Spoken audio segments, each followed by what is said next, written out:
विशाल chemical factory होती. ती पूर्णपणे त्या एरियामध्ये पसरलेली होती.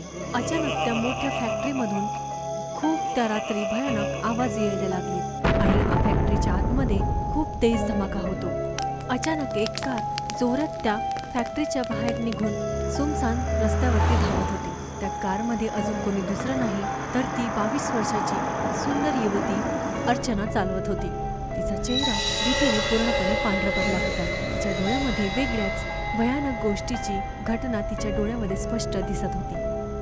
ती कारला रस्त्यांवरती एकदम पागलसारखं पळवत होती, जसं की मृत्यू तिच्या मागे स्वतः धावत असेल. काही क्षणातच तिने कापत्या हाताने फोन बाहेर काढला आणि एक नंबर डायल केला. फोन दुसरीकडे तिचा भाऊ अतुलने उचलला. हां अर्चना, काय झालं? एवढ्या रात्री का फोन केला आहेस? सगळं ठीक तर आहे ना? दादा दादा माझं लक्ष देऊन ऐक. मी तुला खूप इम्पॉर्टंट गोष्ट सांगते. ह्याच्या आधी अर्चना काही सांगेल, फोन कट होऊन जातो. Hello hello. त्या वेळातच अचानक तिच्या कारच्या समोर एक भयानक आणि वेगळी परछाई समोर येते. भीतीच्यामुळे अर्चनाने जोरात ब्रेक दाबला.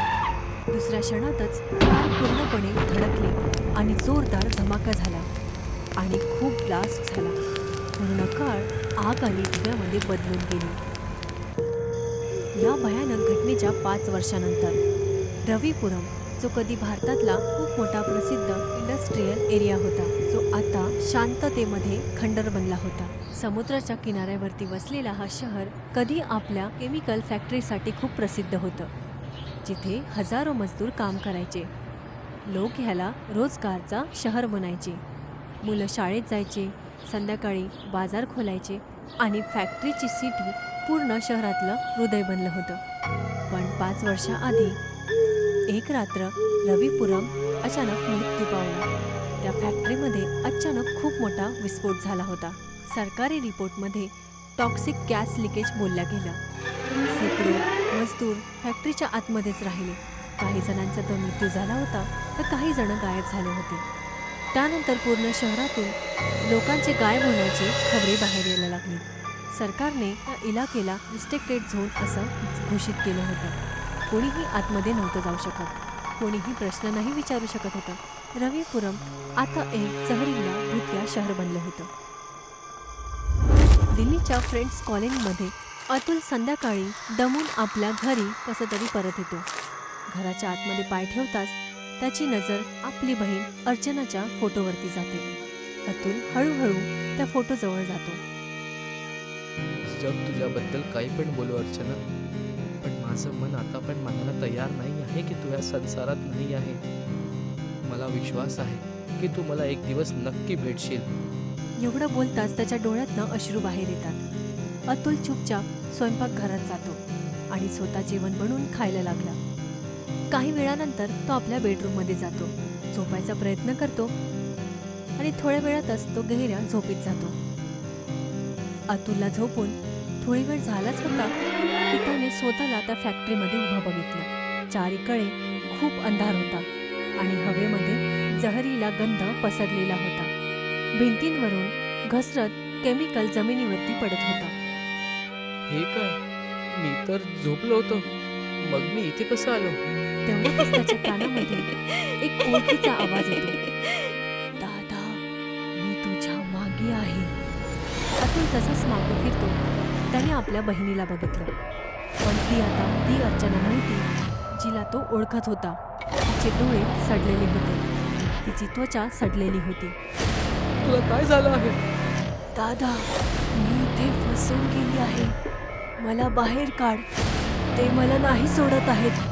आम्हाला मुक्त कर, मुक्त कर. अचानक अतुलचे डोळे फडफडत उघडतात. अतुल विछाण्यावरती उठून बसतो आणि जोरजोरात श्वास घ्यायला लागतो. परत तेच भयानक स्वप्न. मागच्या 5 वर्षांपासून हे स्वप्न मला परत परत का येतंय? नक्कीच ह्या स्वप्नाचा माझ्या बहिणीशी काही संबंध आहे. काही वेळानंतर त्याने परत झोपायचा प्रयत्न केला, पण झोप नाही आली. दुसऱ्या सकाळी ऑफिस जायच्या आधी अतुलने आपला कम्प्युटर उघडला. त्याने 5 वर्षापूर्वीचा मेल बघितला, ज्याला तो रोज वाचायचा. त्या मेलमध्ये लिहिलं होतं की अर्चनाचा मृत्यू एक दुर्घटनेच्या मध्ये झाली होती आणि बदकिस्मतीने तिचा शव नव्हता मिळाला. अर्जुन खूप वेळपर्यंत स्क्रीनला बघत राहिला. मग कम्प्युटर बंद केला. तेवढ्यातच अचानक डोरबेल वाजली. अतुल उठून दरवाजा खोलायला निघून जातो. बाहेर त्याची गर्लफ्रेंड तान्या आणि मित्र गौरव उभा होता. अतुल हलक्या हास्याने दोघांना आतमध्ये घेतो आणि ड्रॉइंग रूममध्ये बसवतो. काय झालं? असं वाटतं आहे तू रात्रभर नाही झोपलास. हो, रात्रभर मला झोप नाही आली. तान्या अचानक गंभीर होते. काल मी यूट्यूबवरती एक व्हिडिओ बघितला होता, टॉक्सिक रविपुरम एक्सपेरिमेंट एक्सपोज. हे ऐकून अतुल चकित होतो. काय? दाखव, कुठे आहे तो व्हिडिओ? मी व्हिडिओमध्ये बघितलं होतं. एक यूट्यूबर सांगत होता की रविपुरम फॅक्टरीमध्ये सरकार आणि कंपनीने मिळून माणसांवरती केमिकल एक्सपेरिमेंट केलं होतं आणि त्यांना जाहीर दिलं होतं. लोक मेले नाही, पण चालत्या फिरत्या लाशांमध्ये परिवर्तित झाले. नाही पूर्ण मृत्यू आणि नाही पूर्ण जीवन. व्हिडिओ अपलोड झाल्याच्या काही वेळानंतर यूट्यूबवरनं डिलीट करून गेलं आणि आता त्याचं काहीच नामोनिशाण नाही आहे. खोलीमध्ये अचानक शांतता झाली. होऊ शकतं की सरकारनं त्या युट्यूबरलाच गायब करून टाकलं असावं. नक्कीच असं काहीतरी रहस्य आहे ज्याला सरकार आपल्यापासून लपवत आहे. नाहीतर तू सांग, रविपुरम शहर एका रात्रीच लाशेमध्ये कसं बदलू शकतं? आणि तिकडे असं काय आहे की त्या इलाक्यात सरकार कोणाला जाऊ देत नाही आणि एवढं की त्याबद्दल कोणी बोलू पण नाही शकत? अतुल खूप गंभीर विचारात जातो. तुम्ही दोघं बरोबर बोलत आहात.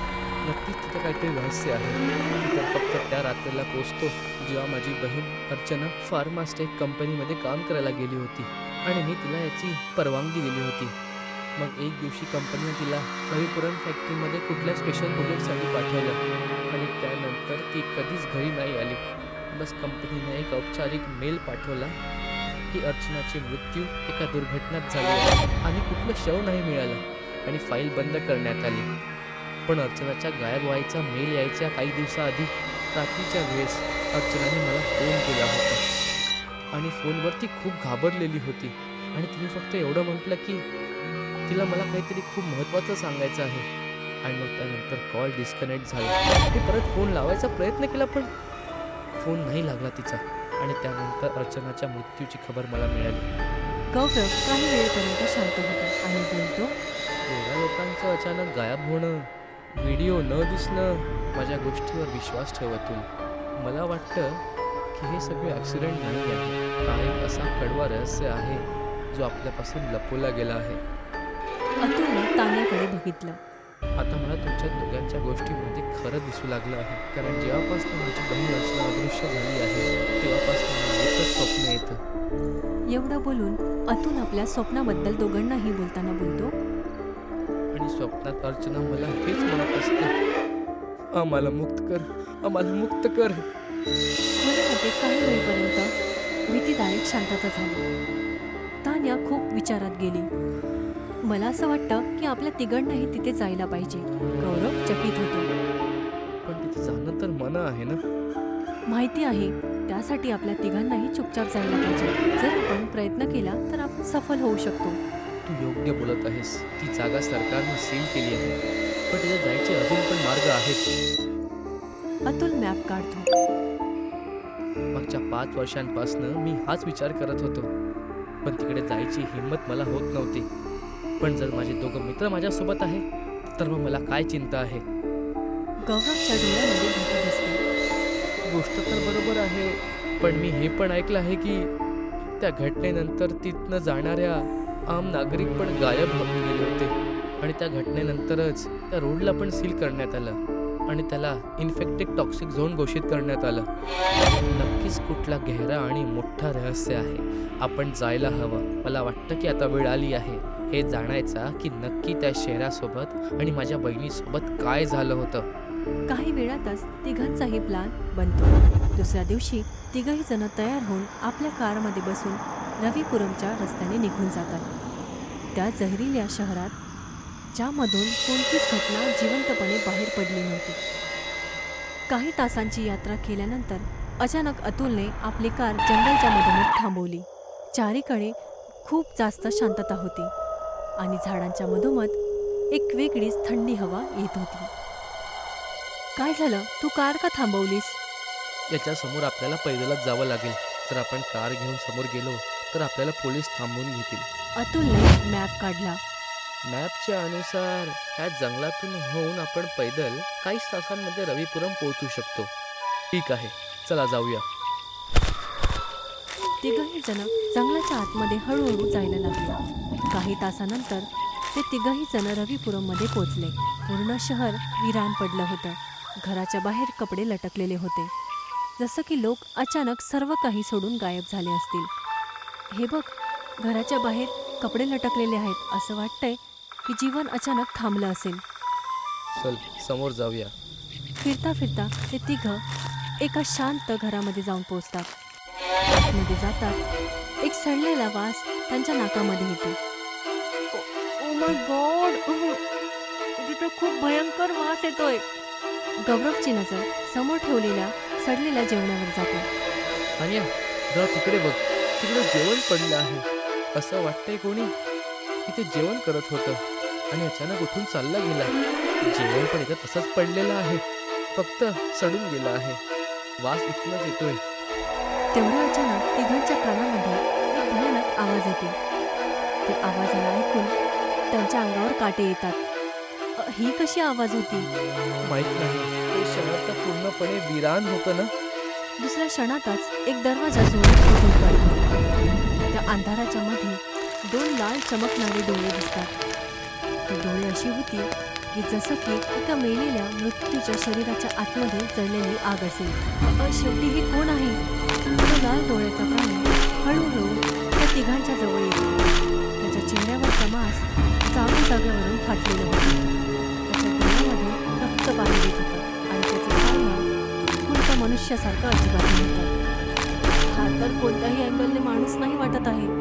तान्या, हा तर एक खरंच जिवंत असणारा झॉम्बी वाटतोय. दुसऱ्या क्षणातच तो भयानक मनुष्य खूप जोरात तान्याच्या जवळ जातो. अतुल आणि गौरव काही समजून घेतील त्याच्या आधीच त्याने आपले दात तान्याच्या मानेमध्ये गळवले. मला वाचवा.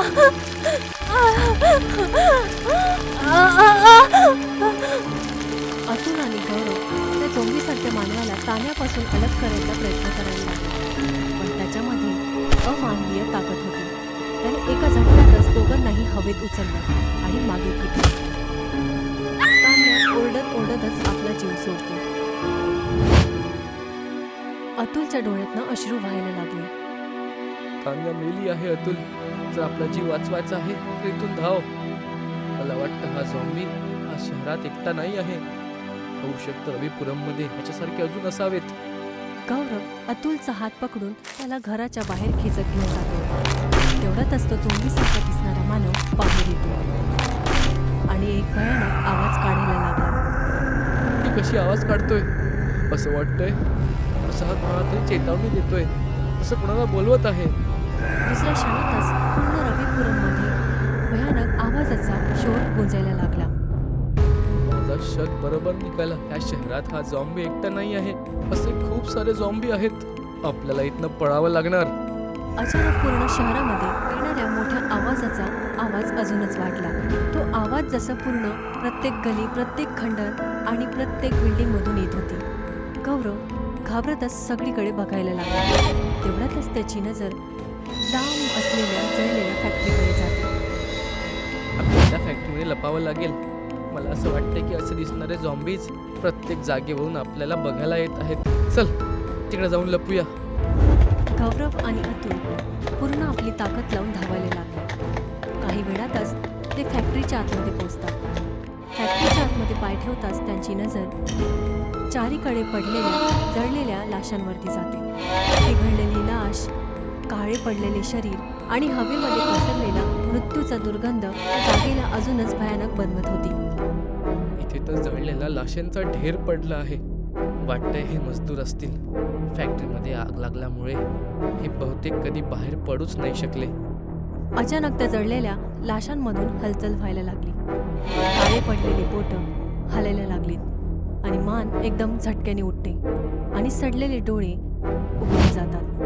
हे कसं होऊ शकतं? हे सगळे तर मेलेले लोक होते ना. बघून तर असं वाटतंय की यांना जळून तर खूप वेळ झाला आहे. दुसऱ्या क्षणातच ते जळलेले मजदूर उठून उभे राहतात. ते आपली मान विचित्र अंदाजामध्ये इकडे तिकडे फिरवायला लागले.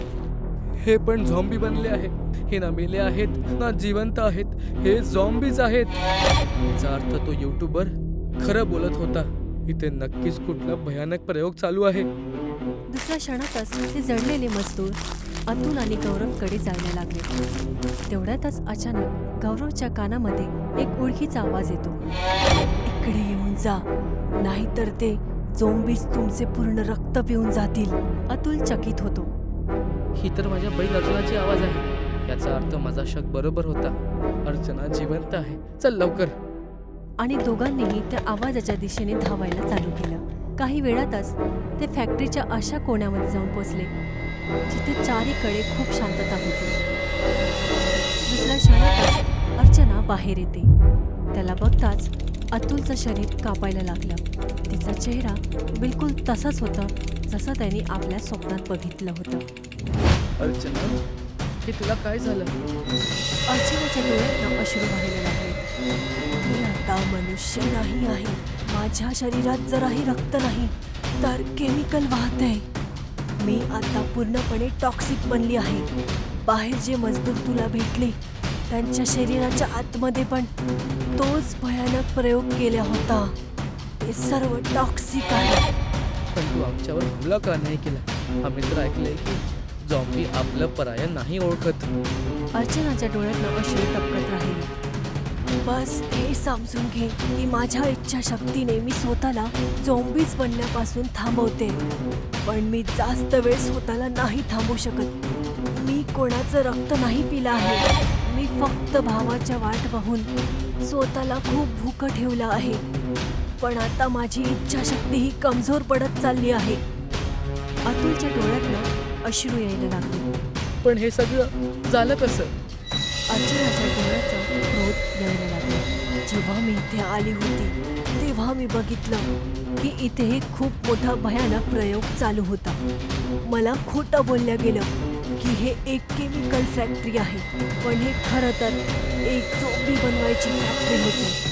ते लोकांना झोंबीजमध्ये परिवर्तित करत होते कारण त्यांच्या शरीरातनं नवीन नवीन दवाई बनवू शकतील. तिच्या आवाजामध्ये दुःख आणि राग पसरलेला होता. पण अचानक प्रयोग खराब झाला होता. ज्या सायंटिस्ट लोकांनी मजदूरांना झोंबीज बनवलं होतं त्याच मजदुरांनी त्यांना चावलं आणि मग हळूहळू सगळे मजदूरांना मारून झोंबीज बनवून टाकलं. तेव्हा सरकारला हे माहिती पडलं तर त्यांनी फॅक्टरीमध्ये खूप मोठा विस्फोट केला आणि पूर्ण शहराला शमशान बनवून टाकलं. कारण हा खरंपणा लोकांना नाही माहिती पडला पाहिजे. सर्वांना खोटं सांगितलं गेलं. अर्चनाच्या डोळ्यामध्ये दुःख आणि नफरत एक सोबतच चालत होते. मला हे राज माहिती होतं. मी धावायचाही प्रयत्न केला. मी तुम्हाला फोन केला पण कसं तरी तुमचा फोन कट झाला आणि तेवढ्यातच माझ्या समोर एक झोंबी आला. कार धडकली आणि त्याने मला चावलं. तर सरकार हे सगळ्यांना कधीपर्यंत थांबवू शकेल? जर हे द्वीपपुरमधून बाहेर निघाले तर पूर्ण जगाला झोंबी बनवून टाकतील. पण तुम्ही ह्याचा अंत करू शकता. अतुल चकित होतो. कसं? याच फॅक्टरीच्या बेसमेंटमध्ये या फॅक्टरीचा मालिक राघव राहतो. तोही झोंबी बनला आहे. फरक फक्त एवढा आहे की तो एक असा झोंबी आहे जो माणसांसारखा विचार करू शकतो आणि तो सगळ्यात जास्त खतरनाक आहे. त्याने इथून जाणाऱ्या कित्येक लोकांचं रक्त पिलं आहे. तो जिथे राहतो ते एक गॅस कॅप्सूल आहे. जर त्या गॅस कॅप्सूलला फॅक्टरीच्या बाहेर तोडलं गेलं त्यामधून निघालेल्या गॅसने सर्व झोंबींना संपवलं जाऊ शकतं. राघव हे नाही विचार करत कारण सर्व संपण्याचा अर्थ आहे की त्याचा स्वतःचा मृत्यू असेल. तर मला तिकडे घेऊन चल. मी तुमच्या सोबत नाही येऊ शकत. अतुलच्या डोळ्यातनं अश्रू येत राहिले. तो अर्चनाच्या सांगितलेल्या रस्त्याने निघून गेला. काही वेळातच अतुल आणि गौरव फॅक्टरीच्या त्या बेसमेंटमध्ये जाऊन पोहोचतात. तिथे एक भयानक असणारा मानव होता, ज्याच्या डोळ्यामध्ये नरकासारखी चमक होती. त्या दोघांनाही बघून त्याच्या चेहऱ्यावरती खतरनाक हास्य येतं. सरकारने तर हायवेवर येणाऱ्या जाणाऱ्या लोकांवर पण रोक लावून ठेवली आहे. खूप वेळपासनं मी मनुष्य रक्त नाही प्यायलो, पण आता तुमचं ताजं रक्त पिऊन मी अजून ताकदवर होणार. तेवढ्यातच गौरवची नजर त्याच्या टेबलवरती ठेवलेल्या एक मोठ्या कॅप्सूलवरती जाते. ती कॅप्सूल लवकर उचल. अतुल धावतच ती कॅप्सूल उचलतो. राघवला हे सर्व समजतं. तो झपटून गौरवला पकडतो. त्याने आपले दात गौरवच्या मानेवरती गडवले. गौरव खाली पडतो. राघव अतुलला खूप रागाने बघायला लागला. अतुल समजला, जर तो एक क्षणही थांबला तर तोही झोंबी बनून जाईल. तो पूर्ण ताकद लावून तिथून फॅक्टरीच्या बाहेर निघून जातो. फॅक्टरीच्या बाहेर अजूनही खूप भयानक आवाज येत होते. अतुलच्या समोर तान्या झोंबीसारखी बनून त्याच्या समोर येते.